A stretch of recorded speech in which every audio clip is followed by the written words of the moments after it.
Mr Speaker, I once heard it said that political discourse requires two elements, trust and understanding. And it's certainly true here, Mr Speaker. Labor don't trust us, and we sure as heck don't understand them. And the same truism, I think, applies between employers and employees.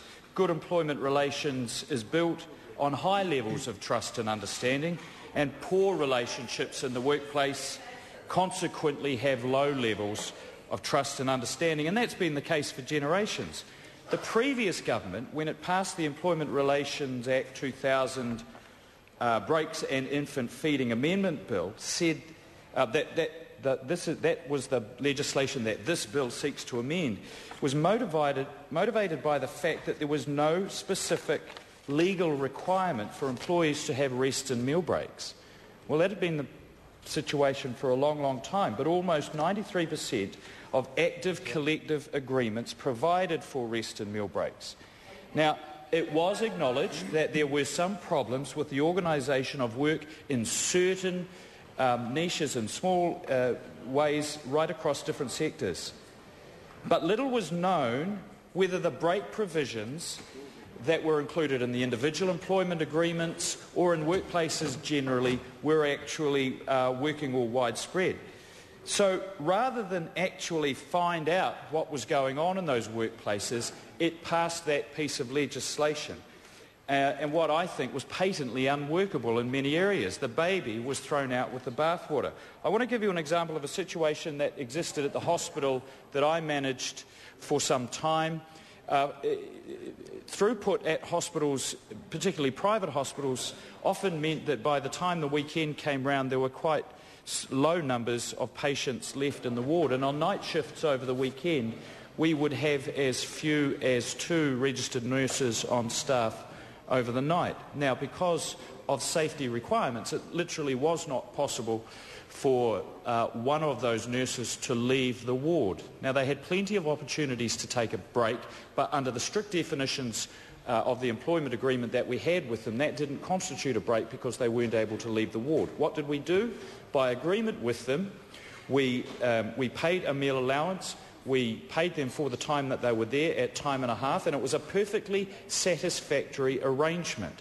That the moment that piece of legislation was passed, put that arrangement at odds with the law, and they're probably still at odds with the law because I know that common sense will be prevailing in that organisation.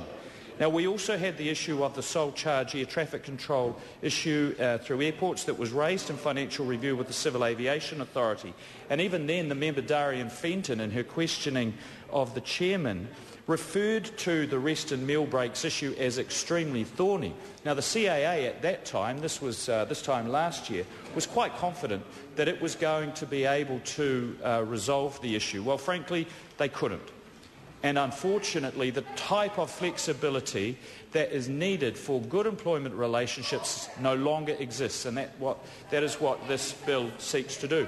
I want to touch on one other issue that occurred at Dunedin Airport earlier this year, where the whole airport had to be closed.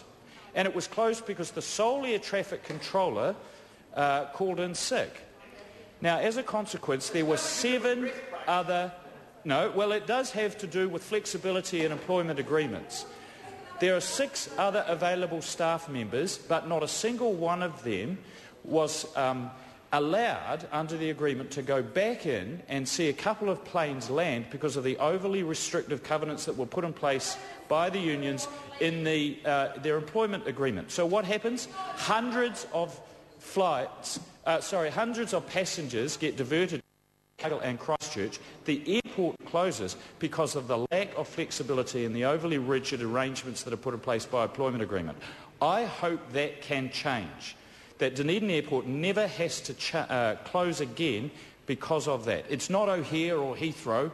It's not as if these very good workers, 1 or 2 of whom I know, are working flat stick for 8 hours. It should be possible to be able to accommodate those blue moon events.